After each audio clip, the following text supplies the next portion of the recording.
Hi, welcome to Going Through It. I am Kenechi. Today we're going to be talking about Islam and the anti-Islam attitude in America. It's something that I'm very passionate about. So today I have Ymna here with me. Hi. And I actually met Ymna through Kenechi, who was with us on season 1. So I'm excited. So tell us a little bit about yourself, Ymna. Dang, I hate this part. Okay, so where are you originally from? Okay, so I'm originally from Egypt. I was born and raised in Egypt. Then I came here to America with my family around when I was 9 years old. Okay. Yeah, stayed in New York. What's up, New York? Brooklyn, New York, till I was 23. Got married and moved to California with my husband. Okay. That's where I currently live. Very similar to my story, except I'm from Trinidad. Yeah. She's from Egypt. Yeah. All right. Really? How old were you when you came? 12. Oh, shit. Okay. Yeah, so 2003. I'm giving away my age. Ooh. Yeah, so do you like it in Cali so far? I love it here. Okay. Yeah.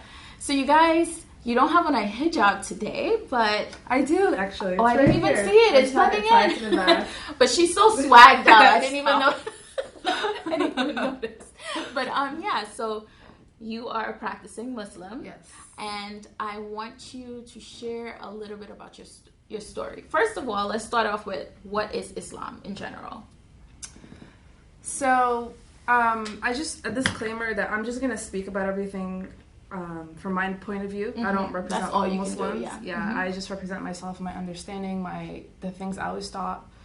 So if I say anything wrong, please forgive me. Like, that's my own shortcoming, my experiences.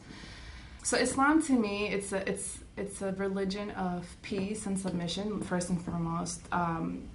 It's all about submitting to God, right? And worshiping God. That's all Islam teaches you, is the submission and the worship of God, but in different ways in life. So you can worship God through studying, becoming a good person, contributing to society. You can worship God through praying. You could worship God through looking good, representing yourself well, and treating others well, right? So it's all about your intentions, worshiping, and submission through like different acts in life. Yeah, my understanding is the word Islam itself came from another word, salam, which means, Islam itself means peace, correct?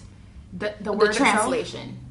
Surrender. Surrender. Yes. Yeah, so it's like you're surrendering to God. And salam means peace in English. Right? So it's all about peace there. Yes. So I think it's important to just understanding the meaning of the word so that we can already get rid of the negative connotations. Yeah. Right? So worship through praying, being nice to people, and then you have the 5 pillars of Islam. So just to touch back on what you said about salam, which is peace, like when you greet someone who's Muslim, you always say assalamu alaikum, which is basically means I wish peace to be upon you. So that's something that's commonly used in our religion, our culture. So just to kind of clarify that. And our 5 pillars are prayer, charity, fasting, which is the fasting the month of Ramadan, which is about 30 days. We fast from sunrise to sunset. I said prayers, fasting, and believing that there's no God but God himself, and that Prophet Muhammad is his messenger.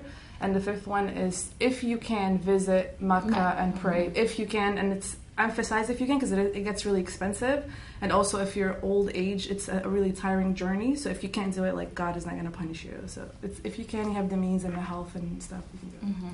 And the main difference between Islam and Christianity is that you do acknowledge Jesus, but just don't believe that he's the Messiah. We acknowledge that he's a prophet of God and he came down with the word of God, but we don't believe that he's the son of God, and we don't believe that he was like the last one to come. Yeah. Okay, so we have the base right there. So, no, I think it's important. I think all religions, yes. All religions I feel like have very similar, like all the major 3 religions at least, because we all kind of have the same book, just different versions of it. So it's yeah. Well, I want to talk about my observation of Islam and why I think it's important for people to be educated about it. So growing up in Trinidad, there are 3 religions, main religions on the island. It's Hinduism, you have Islam, and you have Christianity. However, everyone in school, we all participate in each other's cultures. Right. Like in school, the plays, everything, you know, you learn about it. So for like Hinduism, we all take part in Diwali and we wear the saris. Right. And then for Muslims, Eid al-Fitr, like, yes. Yeah. So we have the dishes, and it's more unified. Right. And then once I came to, I should say my Muslim neighbors helped to raise me, and they were always charitable towards me. So if they had 2 ripe fruits on their trees, I would get 1. Aww. So I just knew them to be really nice people, and everyone kind of admired them, because with fasting in school, it's like, oh my gosh, the kids would do it. Like, you're not eating? Like, you know, it seems so disciplined to us. Right. So it's like on a higher standard we held people. But once I came to New York, the kids there, it was a very, just to say the least, it was just bad. Yeah. It was not a good attitude towards it. And it took me aback. So it became my mission once I was in college and studying cultural studies to really research Islam. And that's why I'm passionate about it. So I would love to know, having lived everywhere, your experience, like growing up in Egypt a little bit and then coming to New York post 9/11. Right. And I feel as though New Yorkers are a little more skeptical sometimes, just because it happened in New York itself. Absolutely. So just going back to like my childhood in Egypt. I mean, anybody that's been to Egypt, I'm not just saying this because I'm Egyptian, like Egypt is a vibe. Like Egypt is a really cool, peaceful, like very homey community vibe, right? So from what I remember about growing up in Egypt, like everyone helped everyone. So there were Christians, I had Christian friends in school, but it wasn't Christians and Muslims. And that's very much, my experience. It was like, we're all brothers and sisters. Like, this is... And everyone's entitled to practice their faith. Absolutely. Like, it was just... You know, it's funny, maybe because I was younger, but like growing up, I didn't even understand the concept of the difference in religions, because that's how much it was not emphasized in our community. Like, yes, I knew this person's Christian, I'm Muslim, and we practice differently, but it wasn't... It's not like my parents were like, we don't talk to Christians, or it wasn't like that at all. I don't think it was ever even mentioned in my household, the difference. And like, does that make sense? Yeah, no, that makes a lot of sense. So growing up, it was a completely different experience that I experienced when I came here. Which I think will help people also understand the extremist view that they have, where it's like, they hate us, you know. Yeah, if you're no, man, no. Like, that's not... Again, I'm speaking about my experience. That was not how I grew up. That was not how I was raised. My mom never... Like, so we have this thing, like, everybody in the building that you live in, everyone on every floor, it's like all family. So if I don't have rice, my mom would send me downstairs to our neighbor to get some rice. You know what I mean? Yeah. Like, and maybe that neighbor was a Muslim. Like, who the hell cares? It's just all family. It's just family. Yeah. So... That's how I remember it, and obviously it's not, because it is a Muslim country, so when it was Ramadan, it was like celebrated so beautifully. I remember like people will put up decorations, so if someone across from you... so like our Christmas, basically. Exactly, and like, again, like if this is my balcony and someone across from me's balcony is not Muslim, they would still like celebrate it, so I would take some of my like decorations, throw it to them, and they throw it back to me, and it's like... It's just like, it's a really beautiful, like it's good memories. Good memories all around, honestly. I don't recall any negative thing associated with religion at all in Egypt. So then New York, like with me, must have been like a shock for you of some sort. No, because when I moved to New York and I moved into a Muslim neighborhood. Oh, okay. So I had a huge Muslim community. I lived down the block from a mosque, and my Bensonhurst people... So, like, it's a huge Muslim community. And even the Christians that live there, I guess, like, they lived there for so long that they were in peace. They embraced it. Yeah, they embraced, like, you know, because, listen, when Muslims come and Arab comes and train, like, we come with not just our religion, we come with our flavors, our food, our culture. Like, we bring a lot. Which everyone loves. Right? Yeah. Like, this is a country for, it's no one's country. Like, it's, you come and you make what's... Oh, say that again. It's no one's country. It's really no one's country. Like, you just come and you just bring your flavor to wherever you are and your peace. So my experience as a child, again, like, it was really peaceful. I didn't experience hate or bullying or realize the difference between me and other people until I went to junior high school. So the school, elementary school, was it majority Muslims there because you lived in a Muslim community? No. I didn't go to elementary school in America. Oh, okay. I went to elementary school in Egypt. I went to... What's after elementary? I went to 6th grade. It was some Arabs, some Christians, but I got bullied a lot because I decided to wear my scarf in 6th grade. That's when I was visibly Muslim, right? And I had... And this is when I guess kids will be a little bit more aware of religion and what's going on in the news. Yes, absolutely. And I think that's actually a good point. Maybe I never experienced any negative... I never had any negative experiences prior because I wasn't visibly Muslim. I didn't have the scarf. I was just dressed normal. So when I decided to put on my hijab, my scarf, and I looked Muslim, that's when I noticed the treatment change. So how drastic was it?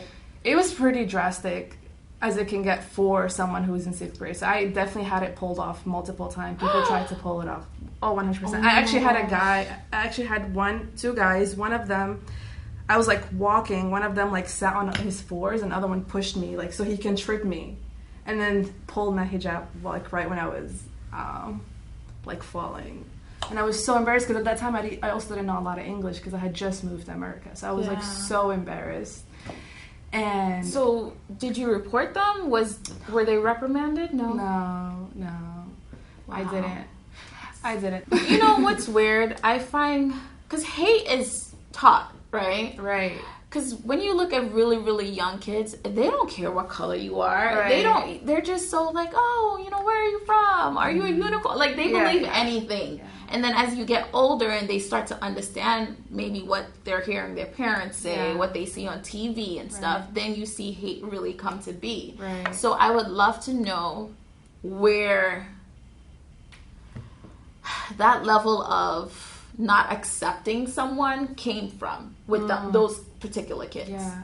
I think it can just be, kids at that age just want to bully, you want to feel cool. So you always pick on the weakest link. And obviously I was the weakest link because I didn't speak English. I was in an ESL class. I was covered, so I don't know if they did it out of hate for Muslims. I can't say that because they were just kids as well. Mm-hmm. Or they did it because they're bullies. Okay. So it could have been your hat, or anyone. It could have been anything. Yeah, okay. I mean, I don't know. I'm sure the added to it, that's a weak, that's a target. Mm-hmm. But I can't say how people. One thing though, about America, because it's not so for Trinidad, everyone there is Trini, right? Mm-hmm. In Egypt, everyone is Egyptian, but in America, there's so many different cultures that people don't know what to expect. And I get that fear from parents. It's not just towards Muslims, especially in New York. Yeah. There's discrimination against everyone. So I'm not justifying, people having hate, but I understand why they would have that fear as parents. Because not everyone around me is Egyptian. I don't know what they believe in, I don't know what the Spanish culture teaches their kids. I don't know what the American culture is, so I can see why my mom would be so overprotective over her kids. I get that, and I get it, but I also get educating yourself. Absolutely. I'm not agreeing with it, but I understand, especially as immigrant parents, they're so busy working and trying to make money for their kids. They don't have time to educate themselves. You know what I mean? Honestly, I think it's us kids' job to educate our parents because we're the ones that go to college. We're the ones that actually deal with things. So when I grew up, my mom had racist views. I'm not even gonna deny it. And it took me and my siblings educating her, Mom, you can't say these things. Yeah. You can't think that way about someone. And actually, sitting down and explain to her why, for her to change her mind, because it's really hard for someone who's 50. Who's set in their ways and their thinking. Okay, so middle school was tough, you were saying. So your high school experience. Oh, that was even tougher.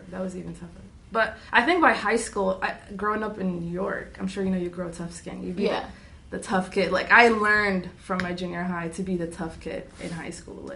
It's okay, nobody's... You just have to get the look down, So don't even try it. Not at all. So when I went to high school, it was still really tough, but it was better because I know how to deal with it. I was more outspoken. So you know how you ask, what did you do when they pushed you? That would have not rocked with me in high school. That would have never happened. But it was still tough. People still treat you differently. I remember a time so in the beginning of my high school, I was practicing and I was covered. I had my scarf on, my hijab, but I wasn't super religious. Like, Yeah. I still wore pants, and I still, like, our religion teaches to be, like, extra modest, right? Okay. So this is two things I want to clarify before we move on.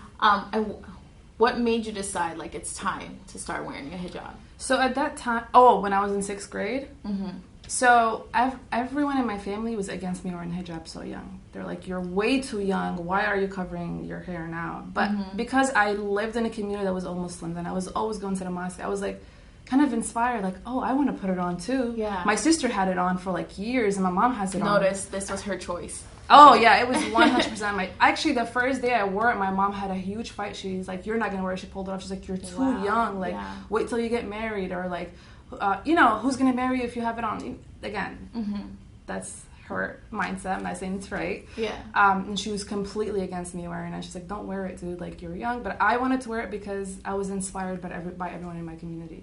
And I don't regret it at all. Obviously, it was tough in high school because, like, you're like, but at least you learned the lessons young. Yes. And I got used to it young. I don't think if I had waited till now, I don't think I would have worn it, to be honest with you. Yeah. But because, I when the older you get, you're set in your ways, and it's hard to create new habits. And my other question, you said, like, your religion teaches to be extremely modest, right? Yeah. So this is something I want to clarify, because based on my research and my understanding of it, is that it actually, the Quran actually doesn't say what modesty is, but it's what's modest in your eyes. And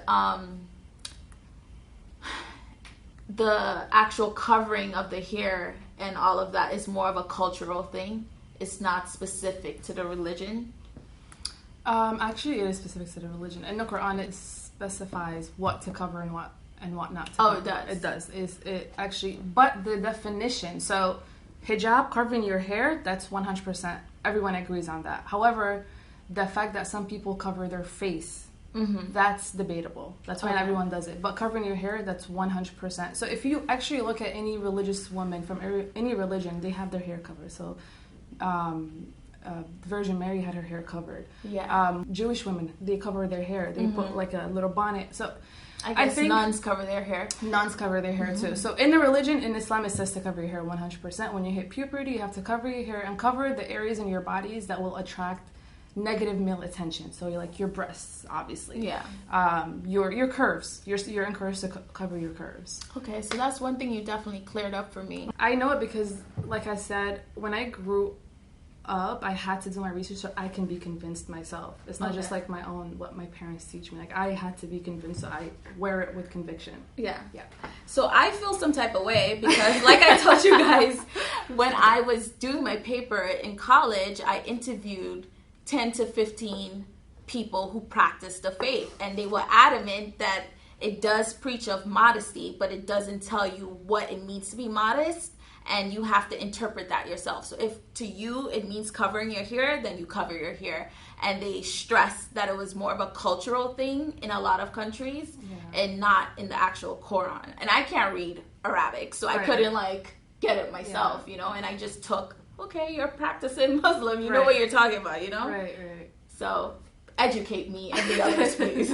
So we're encouraged to, obviously modesty as an idea is very subjective, right? But we do have guidelines that we have to cover. So one of the so men also have to cover as well, and but it's not as mandatory for them for certain reasons. So for men, they have to lower their gaze. That's mandatory, which basically means if a woman is passing by, don't be like, let me check her out. You don't. There's a rule that you only get one look, because when you're walking, you see a girl, that's like you look at her by accident. That's your one look. But if you find her beautiful, don't be like, ooh, let me check her out, right? So that's for men. For women, we have to cover our hair, that's for sure, and we have to cover your bosoms, which is basically your curves. Yeah. You have to cover your chest. You have to cover your. And however you cover it. So I think the culture part, that what they meant was like, it doesn't have to be the black dresses that people wear. It doesn't have to be black at all, because there's a misconception, though I'm wearing black, it's just a fashion choice, as they do in my religion. But a lot of people are like, oh wow, you're wearing colors. That's weird. Doesn't your religion preaches you wearing black? Color has nothing to do with it. I grew up with my neighbors and stuff wearing lots of colors. Lots of colors. And coordinating. Right? So fly. So. So it has nothing to do with colors, and I think the idea of modesty that's open to interpretation is how you want to cover your curves. You can cover them with a loose t-shirt and loose pants. So it could still be form-fitting, like showing the outline of your body, but just covered. It depends how practicing you want to be, oh, right? Okay, it depends how practicing you want to be. Like really, really practicing women in my family and that I know of don't even wear stuff that outlines their body, and that's their choice. Yeah. Is that the right thing? I believe it is the right thing. Though I don't do it, yeah. But I do believe it's the right thing. I'm not going to take that away from them. But again, it depends on how practicing you are. Is like how extreme or how much you want to cover or not cover. Okay, so but covering is. So she's gonna read something. I'm gonna read the verses from the Quran, and again, I don't practice it to the fullest, but I also don't want to, say the parts that only benefit me. Like I'm not 100% practicing. Okay, so the first verse says it's about men. It says, "Say to the believing men that they should cast down their glances, which is their gaze, and guard their private parts. This is better for them." Which is basically, don't be out there being with every girl. Basically, it's simple. And then it says the same for the women, and then it also says, "And do not display their beauty except what is apparent." So that's the first I was telling you people interpret differently. So don't display your beauty except what is apparent. People are like, what does God mean by apparent? So that's why some people, for me, I think that means your face and your hands, whatever. Some people say no, God meant only your eyes, and that's why they cover everything, right? So that's the part that's up to interpretation. And the thing about Islam is that when there are verses that are sent down, we also have something called hadith. Are you familiar with that is? Which is a teaching of the Prophet. So God sent something down, and then there's the teachings of the Prophet, and which further explains what God meant by the verses he sent down. Oh, okay. Does that make sense? Because he was like the perfect example of who we should copy. So we look at how his wives dressed and how they lived and how he treated his wives and stuff like that. Okay. It's a lot. I feel like I'm giving you a whole... No, I need it. I don't... One thing about me is I don't want to walk around ignorant, And especially if I had come across someone who brought it up, I probably would have been like, oh, they're not false. And it actually doesn't say so. The fact that you're correcting me means when I interact with people and I'm possibly trying to teach them something, I'm going to be better informed about it. So I have here some rules of women and men in Islam, and you can tell me if it's correct, if it's incorrect. So for the Muslim woman, being a mother is the most important. Islamically or?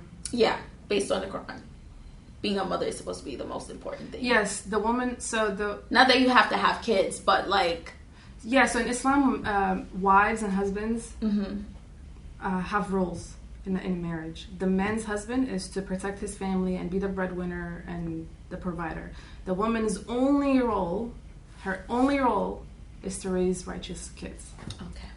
It's not to cook and clean and all the stuff they tell and listen to your husband. It's none of that. Yeah. Well, obviously, you have to have an agreement with your spouse, but it's to raise the kids here. Yeah. I'm glad you brought that up. They should be educated, which I thought was something that was important because in some extremist practices, they keep the woman from being educated. Absolutely. So the fact that it states that she should be educated, I thought it was important to stress. So that is correct. Yes, that's 100% correct. Not financially obligated to family and kids. Her money should only be used for her. Yes, 100%. Your money is your money, and his money is everyone's money. Yeah,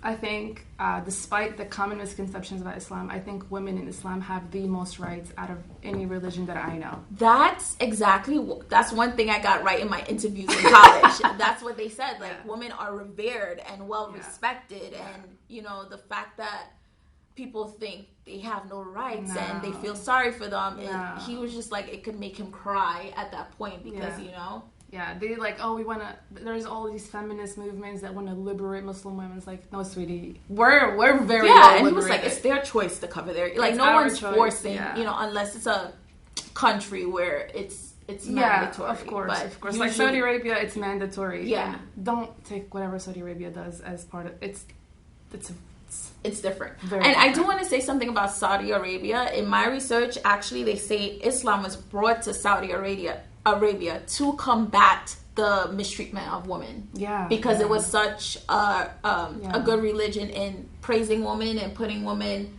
up there to help their misogynistic views. It was brought to the country. Absolutely. But they still kept some, you know. Of course. Because I always say if you want to judge Islam or religion or any religion, I would advise don't go to the people because we're humans, we make mistakes. Go to the source, go to the book, read it yourself, make sure you're reading the correct translation because there are some funny translations out there. But go to the actual source and read about the life of the Prophet. Don't look at me and judge Islam because I'm not a perfect being. Yeah. Nobody is. And that's something you also just educated me on because I thought all Muslims knew how to read Arabic because it wasn't converted. The book is not supposed to be converted to keep the true meaning.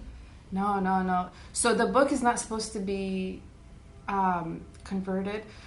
So I get what you mean. So like translated into a different language because then translations changed with different languages. Absolutely. So what we say about translation is it's encouraged to be translated because not everybody speaks Arabic. What if you're from Trinidad? You don't speak Arabic. Well, they do. But they learn, but you're not born. You're not born speaking Arabic. You learn because you want to understand the language of the Quran, but you're not born that way. That's not your native tongue. So it's encouraged to be translated, but it's also for people that do translate it. It's stressed that you must know the Arabic language very, very, very, very, very, very, very, very well if you're able to translate it correctly. Because even me, as an Arabic speaker, the Arabic language in the Quran is very rich and has so much history behind, so one word can mean 5 different things. And if I don't know a lot about the language as an Arab, I can translate that one word wrong. And is it like English? Because Old English, sometimes I read it, I'm like, what? So I can only imagine from way back when, unless the language hasn't changed at all. No, so we have 2 different Arabics. There's the one that we speak, conversation Arabic, and there is Arabic Fusha, which is what the Quran is written in. The Fusha, the reason the Quran is written in that language, because that language in Arabic, all Arabs know it. But conversation Arabic, it differs between Egyptians to Lebanese to Palestinians we don't all speak the same type of Arabic. We speak different types, but we all understand each other. Fusha Arabic. Okay. Yeah. It's Arabic is complicated, guys, but it's a cool language to learn. That's good to know. It's the second hardest language in the world. I believe it. I can see that. I can see that. Yeah. Okay, so she has the right to own and inherit property. At 100%. Actually, one of the first wife, the second wife of the Prophet, the first or second? I think the second. The second wife of the Prophet. I'm sorry. The first wife of the Prophet was a very, very, very wealthy business owner, and the Prophet worked for her actually. And so, if that is the case, how can extremists justify? How do they? Because they're using the Quran, right? Yeah. Everything is. So, how do they justify it if the Prophet himself had a wife who was a business owner? She was one of the richest people in the country at that time. So imagine who's the when. So I'm trying to understand what they teach their people to justify. I don't know. It's so weird to me. Yeah. But she has the right to divorce. Oh, 100%. And okay, so that one was wrong. The Muslim man, he is financially responsible for his wife. You said that. Should be kind, respectful, and protective towards his wife. 110%. Actually, one of the last advice the Prophet gave before he passed away was be good to your women. Those truly good men are good to their wives. That was the last advice he gave before he passed away. I recently watched this documentary on Saudi Arabia. And you seem stressed. I am. And it's like they can't travel, they can't do anything without a male's permission. And this woman, she stole her passport from her uncle, tried to escape, got to China, and her uncle actually contacted the embassy in China, and they were able to hold her in the airport and take her back, and they put her in, I don't know what it's called, but it's one of those bad places for people who aren't practicing and listening to their husbands, and they whoop them and they beat them. And I think throughout history, Muslims or not, men have time and time again tried to control women. I think it's men in general. Because if you go back to Christianity, to me, in any religion, you can see misogyny. 100%. So what men do, there's this verse in the Quran that says, الرجال قوامون على النساء, which basically means men. So the way I grew up, the way that verse was translated to me is that men are better than women. That was the way that verse was. So men favors men over women. And like I told you, the minute I was in high school, I really wanted to educate myself about my own religion. Yourself. So I have conviction to continue to be a Muslim and to continue to practice Islam. And that's not what that verse means. Yeah. That verse basically means men are the protectors of women. You have to protect women. So if you have a sister, you have to protect her. Because it's not, it's not rocket science that, we need protections from our husbands, physically, from our, and I think this idea of women can't travel without her husband's permission. First of all, I'm married and I can say this. In a marriage, you don't take permission from anyone. Your husband should take permission from you. You don't take permission from him. But there should be agreements. Like if there should be mutual, and I'm sure you can attest to this, there should be mutual agreement to keep the peace in a relationship. So if your husband doesn't want you to do something, you discuss it with him. And you consider his feelings, but doesn't mean you have to listen. Yeah. No, I traveled alone numerous times and my husband was okay with it and he didn't call China or whatever. You know what I mean? So people are going to try to control you. I have to say it is encouraged to travel with a man because as I'm sure you know, traveling can be very dangerous. Yeah. And in other countries, they actually tell you, like, you always, even if you're not married, if you go to certain countries in Asia especially, a group of women, you're going to be more targeted 100%. Than if you're in a group with men. Let's just keep it real. And even if even in America, if you're walking alone, if you're walking with a man, people are going to view you different than when you're walking alone. And that's why it's encouraged to travel with a man. Yeah, and that's, with my vows, I refuse to say, I will obey. I'm not gonna like that's not happening. Yeah. Okay, and then the last thing. Oh, he is allowed multiple wives only if he can treat them equally, and if he can't, then monogamy should be his way of life. Is that correct? That's correct. I do want to say something. I'm sorry. I feel like I'm interrupting you. No. That's good. I'm asking you, and then you have to clarify. Okay, so that is true. So God says men can have 4 wives, but here's why. There's multiple reasons as to why you would get 4 wives, and there is a way to do it, and then it's a whole thing. It's not as easy as, oh, you're cute, let me marry you. Oh, you're cute, let me marry you too. It doesn't work that way. One, there has to be a legit reason. So your first wife maybe is, you can't have kids with her, or she's sick, or she's older, or I don't know all the reasons, but there are reasons. And if you want to marry someone, you have to consult your current wife. Yeah. And see what she says to the wife, and she has to be the one to be like, okay, I'm okay with it. Which woman's gonna say that? So there are so many obstacles that God puts you through because He knows that. Actually, in the verse that says men are allowed 4 wives, in the same verse, I can also pull it up for you. It says, "But if you know what's good for you, you'll only marry one." Wow. In the same verse. Because God knows, right? No one ever taught. I've never heard that until now. I can pull it up, dude. I can read it and I can tell you guys what verse it is. You can look it up. But it says you're allowed 4 wives, but if you know what's good for you, you'll only have one. Because who can put up with 4? And if you are like this amazing man that can marry 4 wives, you must treat them all equally. So if you buy one, a BMW... Which I think is impossible. It's human nature to have a favorite. Exactly. I feel like. Yeah, absolutely. And if you buy one like a BMW, the other one must get something within the same value of a BMW. If you spend 11 minutes with her, you have to spend 11 minutes with her. That's more stressful. I would not want to do that. Yeah. That's good to know. And then the last thing is he must not partake in gossip, violence, or use profanity. Like a man or a woman? A man. Oh, yeah. And women, too. And women as well. Yeah. So, let's stress the partake in violence. Oh, yeah. That is violence, guys. Violence is strictly prohibited in Islam. And I know that's really weird because you see all these crazy people on the internet and on TV, like ISIS and such. I'm not even going to say my opinion about ISIS because it's going to get really political. But we just want them to understand the difference between these I don't even think they are truly based in religion. Yeah, that's just my opinion. It's just under the guise, like the pretense of religion, but it's not. Because people do all type of crazy ish in the name of country or loyalty or or religion. But come on, if you're a violent person, you're a violent person. Like, and then if you're a peaceful person, you're a peaceful person. Yeah. So you heard it here. It's not okay to beat your wife. No, absolutely so all not. These stereotypes that people tend to have about Islam, I just thought it was important for us to dispel it. But you did say something that piqued my curiosity. Yes. So technically, your husband would be allowed to have 4 wives. Yes. Would you be open to him having more if he could treat you equally? No. Okay. Nope. And that's your choice. And that's 100% my choice. And if I say no, he can't do it. And if he does it, then he's not... I can't say who's a good Muslim and who's not, but he's not following his religion. Because it is a rule.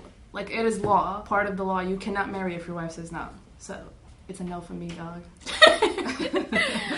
I'm just so happy about this because another thing I watched in Canada recently, there are a lot of men that are secretly marrying second wives and putting them in other houses and stuff. And the second wife doesn't know about the first wife, and the first wife doesn't know about the second wife. You doing and the government is like cracking down on it because it's still supposedly like illegal. Yeah. Oh, of course. Yeah. So I just thought that was. But the men, when they get caught, it's like it's my right. It's my right as a man to have You Muslim men? Mm-hmm. Listen, man. Like I said, people are gonna interpret. I mean, we as human interpret the world differently. But that's what the wives would say. It's like, I'm supposed to be on board. I'm supposed to be okay with it. And they're like, no, I'm the man. I make the decisions. No. You're so irritated by it. I'm so irritated. You don't understand, like, this is a thing. Growing up, even looking for when, at the time where my husband came to ask for my hand and, like, I'm very grateful for him. He's very different. He's very liberal. Yeah. Which is not liberal. He's just a regular human being. Mm-hmm. But compared to what these other crazy men, like, thankfully my brother is also like a normal person. My sister's husband is a normal person, although he's very, very, very, very practicing, my sister and her husband.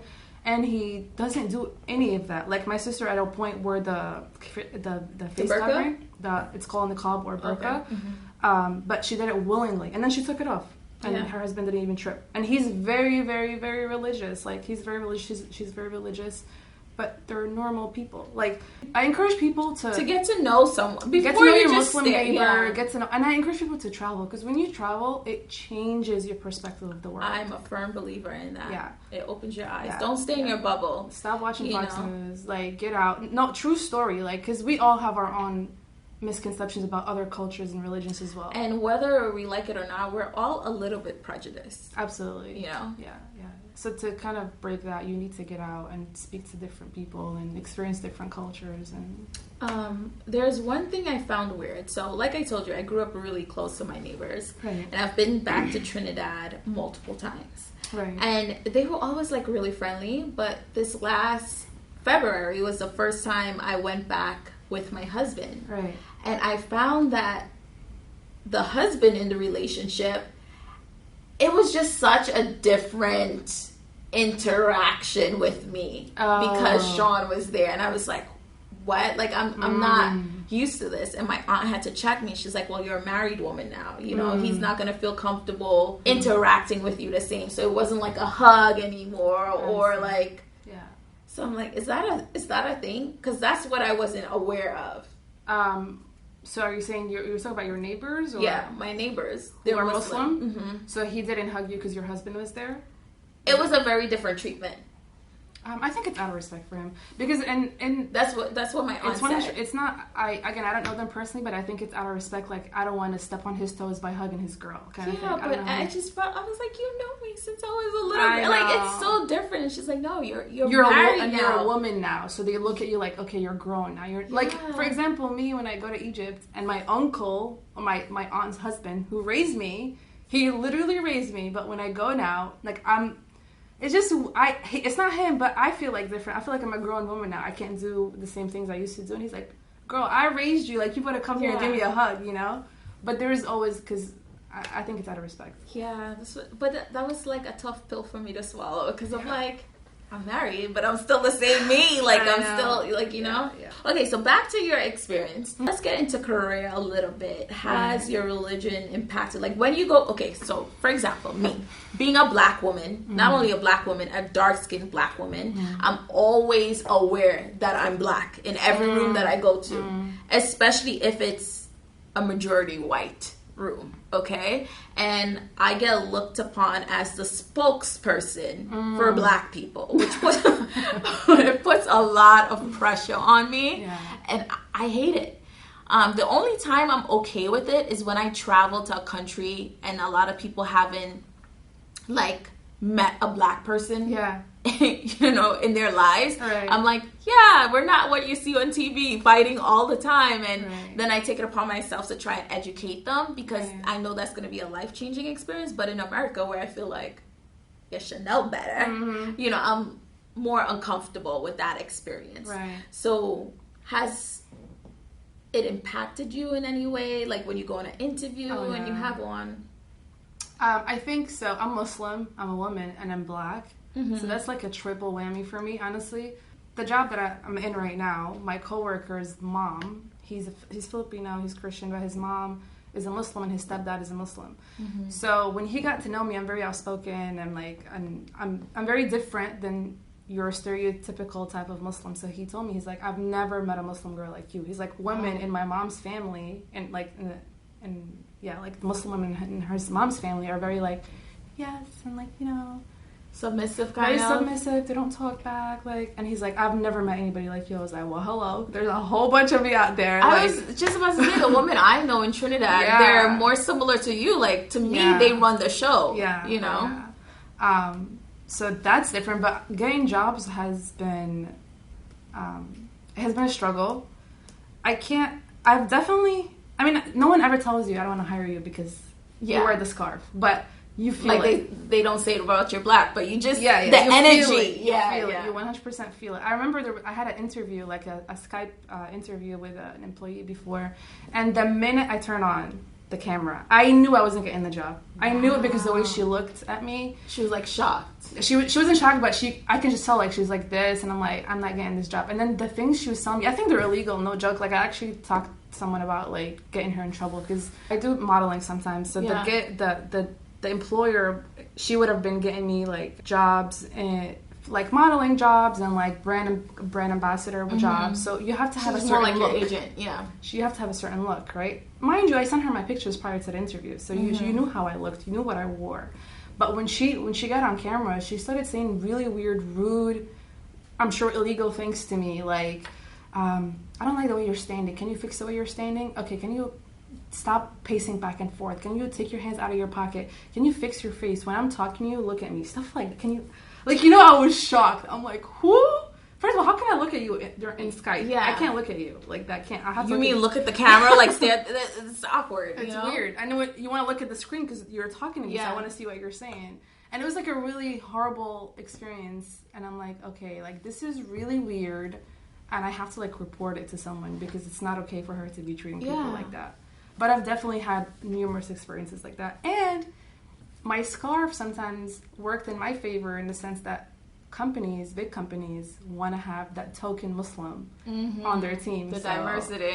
You know, so that was unfortunately me sometimes. But yeah, so you've never been tempted to, like, oh, maybe I should just not wear it for this interview. Oh, absolutely not. Never. This is who I am. Like, you either take it or you leave it. 100%. Never, ever, ever, ever attempted or thought about taking it off. Like, this is me. This is gonna be me every day. And I don't wear it like this when I go to interview. I wear it like the traditional way, so they know, like, this is who I am. Like, maybe when I work, it'll be different. Yeah. Like, maybe every day But you go to the interview wearing it the traditional way because I need them to know that this is who you're hiring. Yeah. I might wear it like this sometimes. I might wear it indifferent to the back sometimes, but this is the person that's going to work in your company.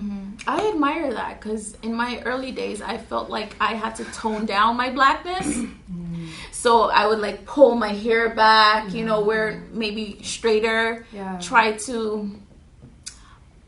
I can't blend in, but blend in a little bit, be a little less in your face. And for me, it would be like always trying to prove that I'm not that loud, obnoxious, because they all think, not all, they all, but a lot of people stereotypically think Black women are all loud and obnoxious and whatever. So in my earlier days, I felt the need to combat that. Yeah. No, I don't feel that anymore. But one thing you said, there's a video going around on the internet where this guy, he's arguing. If I find it, I will send it to you. Sure. And he's from Egypt, and he's saying, you just said that I'm Black, right? Mm-hmm. But he's saying, like, Egyptians, none of us are Black, and whatever. So I am curious to know, like, just the dynamics, and I don't know, break that down to me. What is race like in Egypt? And is it even a thing? Because in a lot of countries, it's just like, I'm Dominican, and that's it. Like, you don't really have the... So, in Egypt, I remember in school, they don't teach you that you're African. So they don't say Egypt's in Africa. Okay. They say Egypt is...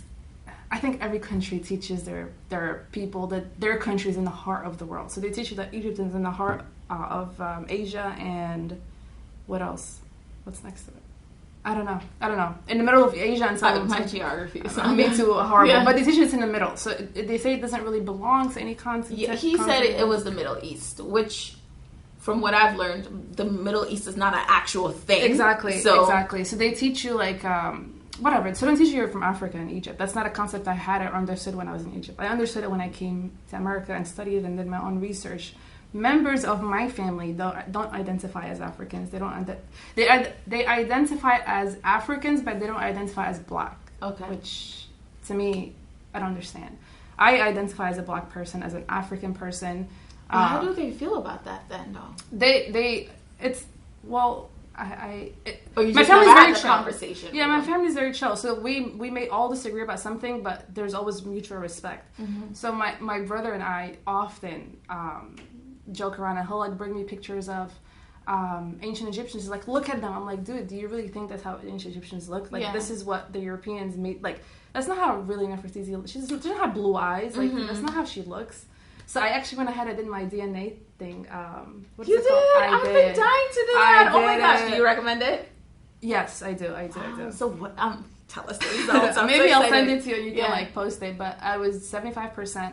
I'm 100% African. Yeah. 75% Egyptian, and then the other 25% is like 1% in Senegal, Kenya. It's like all different parts in Africa. But I'm 100% African, as I knew prior, which is weird. Wow. Because my mom is hella white. She's white, blonde hair, blue eyes. Mm-hmm. So I thought I was gonna have some European in me because you're thinking like my mom does not look Egyptian. His actual Egyptians are not white by any means. But no, I was 100% African. So gang. So what does that mean about your mom then? Like no, my mom for sure. I want her to do it because I think she has. Egypt was colonized by everyone, so I'm sure someone in her family was raped or something by a European. No, it's Call true. it how it is. How it is. That's what happens. Yeah. Like how you blonde with blue eyes and you're Egyptian doesn't work that way. Yeah. But yeah. Wow. So a lot of Egyptians don't identify as Africans, but I do. But it's on the continent. Like I can understand if they didn't want to say like, okay, I'm not Black. If they wanted to say that, but how could you say it's not on the continent? I don't know. And I think it's part of the racism towards Black people around the world. I was just about to say everyone around the world wants to be anything but Black. Especially if you come to America. I mean, using the Dominicans as an example. I talked about this in another podcast episode. There was a girl in my high school who was literally darker than me. And we were talking about, like, our experiences and stuff. I was like, girl, you know what it is, like, being Black or whatever. She's like, I'm not Black. I'm Dominican. I was like, that's, your nationality. It's very different. She's like, no, I am not Black. And I was like, okay. Yeah. I mean... But at that point, it's like, how can you...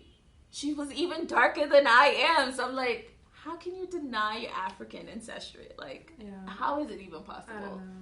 I mean, my dad's family, they're pretty Black. So my dad is like Black. My mom is white, which is, I think, the reason why I'm the tone that I am. Yeah. But so you're like in the middle. Yeah. But I do want to clarify something. There are dark-skinned Indians, like in Trinidad, they could be my complexion, but they have like the straight hair and stuff, and I would not consider them black. They're like, you know, Asian. Yeah. So just not necessarily the complexion, but I meant she had kinky hair and like my complexion. So for me, she was black. Yeah. Yeah, I identify. My mom obviously doesn't. But it'll probably be harder for her if you say she has blonde hair, blue eyes. Yeah. I'm telling you, in Egypt, they don't. So you. I feel like education. So there's no box in Egypt. Like in Trinidad, there's still a box you have to check for like your race. No. What do you mean? So like here, if you have a job application online or you're going to the doctor, you have to check Black, African descent, or there's none of that. Not to my knowledge. Not everyone's just Egyptian. Everyone is Egyptian, but I think I'm saying like in school they don't teach you that Egypt is like in Africa and therefore you're African. That's not something I remember ever learning in Egypt. Because if you're on the continent itself, why would you identify as a whole? Like even the tribes, you would just be like, I'm from this tribe. Right. I'm from. You know, it's only when you leave the continent, probably, then it becomes more important, like, I'm from this continent. Yeah. It's honestly a really interesting conversation that I have with my siblings often. Yeah. And they're like, you're not black. Stop saying you're black. You want to be black so bad. Stop saying you're black. I'm like, okay. So, I mean, is there anything else that you want to inform us or you think is really important for us to know about the religion or the experience? What would you hope in maybe 5 years, 10 years? Because we have a president who is spewing hate. There was that ban on like 5.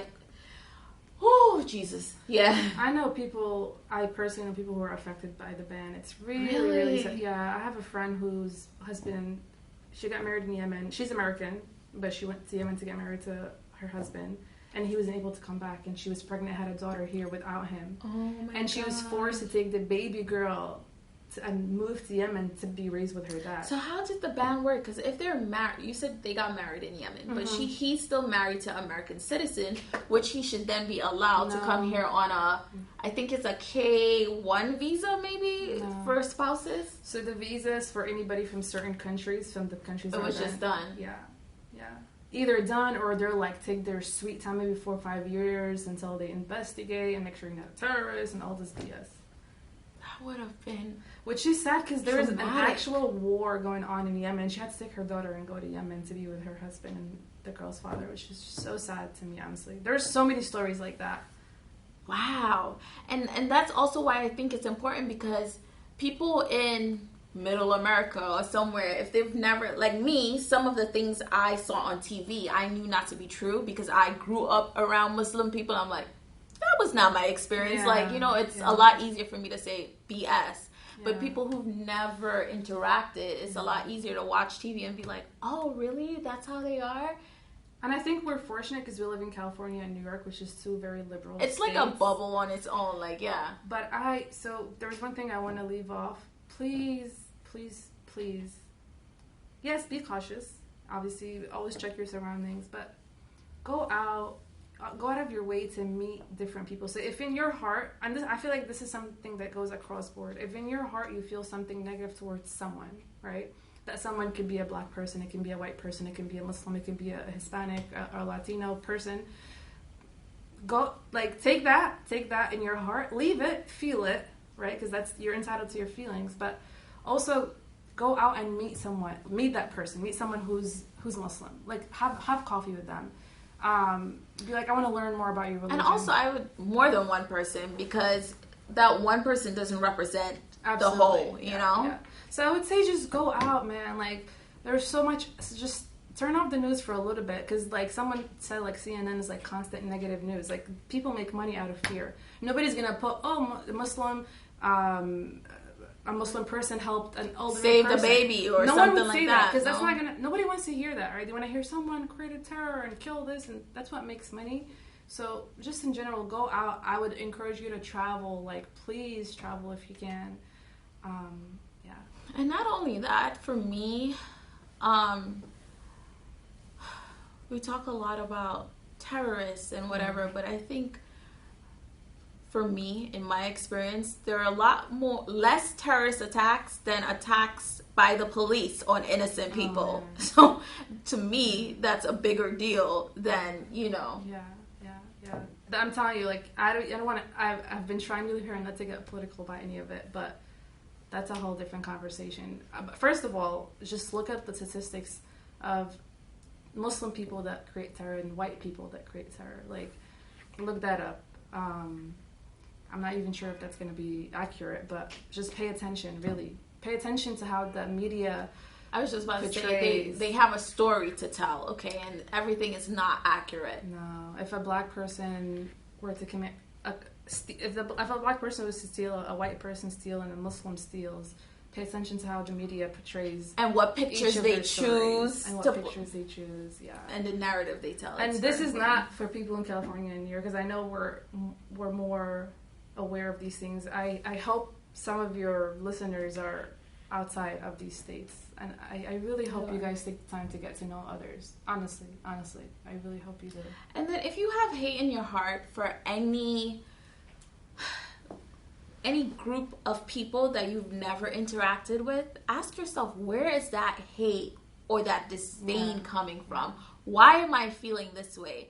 And would I be okay if outsiders felt that way about my group or my sister or my aunt, you know, change your perspective a little bit and just try to understand. And I think that would be helpful. Always try to come up from a place of understanding than a place of judgment. 100%. And I would say stand up. If you see something happening to someone, please stand up and say something. I worry a lot about my mom. So remember the first story I said when I was in junior high and I got bullied and I didn't do anything about it? Yeah. It's because I didn't speak the language. I wasn't confident enough. That would never happen now with me or my siblings. But I worry about my mom because she is older. She doesn't speak that much English. And I worry if someone were to bully her or mistreat her with anybody in the street, stand up for her. So I, like, please. Or join in. Like, you know. Exactly. Oh, my God. Speaking of, I just remember a story. I don't know if we have time. No, we have time. One time I was in New York. While I was in New York, I you know how there's always that donate blood truck outside. So there was one outside of my college. I donated blood. And I didn't eat anything, and then I went home. I was on a train. So I kind of blacked out on the train. I fainted, and someone gave me their seat, so I sat down. That's nice, yeah. And then all I remember, so someone told the conductor, and you know in New York, so when the conductor knows someone's sick, they stop the train, everyone has to evacuate. Everyone's irritated, yeah. And it's an inconvenience, and I understand. But the way people treated me, honestly, was disgusting. Like, people were throwing bottles, and I was literally, I was like, I can just barely, like, I hear things, and I can, like, I'm aware, you were so out of it, but I'm so out of it, I couldn't move. I had, like, no energy in my body. People were throwing bottles at me and, like, cursing at me, and this one guy said, "Look at her, this is what happens when you overdose on Xanax." And I remember that be comment, the assumption. I don't know, but I remember that comment so much because I'm like, first of all, what are you talking about? Yeah. Second of all, like, how dare you? Like, I was so angry. I remember I went home. And you were doing something good, donating blood. I know. But I understand it is an inconvenience because I lived in New York and I know how annoying it is, but... And people always think, like, just get off the train, you know? That's what they were saying, like, get off the train. Like, bro, I can't move. I just fainted. They're like, go on the platform and get sick. So I worry so much about, honestly, my mom and the older women. If some stuff like that happens to them, so please stand up. If you see something happen to someone, say, not to sound like the back of a metro card in New York. See something, say something, and stand up for people. Don't take out your phone and record. I was just about to say that. Please don't do that. That's not important, honestly. Like, that's not important. There are a lot of people who take their phone on and they pass by and say, like, help them. Okay, but you're recording and not helping. So, well, this was definitely eye-opening for me. I learned a lot. I corrected a lot of my own misconceptions. And I hope for the audience out there, for the listeners, for the viewers, that this really helped you. And if anything piqued your interest, we have Google. Go to Google. Research some more. Learn for yourself. And I think with education and understanding, we could become more united in general. Yeah. You know? 100%. 100%. I agree. And I hope this also made you guys understand there's a difference between people that are just practicing Muslims than extreme that are not practicing. Because what are you practicing? Something that's not even in the Quran. That you're just an angry, horrible person that is just wanting power, basically. Yeah. It's all about power. It's 100%. What war is just the fight over power. So sometimes it's disgusting, but it's beautiful. But it's disgusting sometimes. Anyway, thank you so much for coming on to going through it and being open and honest with us and educating us. Thank you for having me. So what's your Instagram? Where can they find you? My Instagram is Ymna Negm. That's my name. Right now it's private because I'm revamping. But you can spell it out for them, because I'll send it to you. But it's YMNANEGM. It's a lot, but that's my name, y'all. Yeah, that's my handle too. And she's a model, so if you're looking for a model, check out her page and do reach out to her. So again, if you have any questions, you can contact us at ask@goingthroughitpodcast.com. You can find us at goingthrough_it on Instagram, and you can find me at Kenechi Awkwards on Instagram. So thank you so much for going through it with us. Come back next week to see what else we're going through. Bye. That was good. Yeah.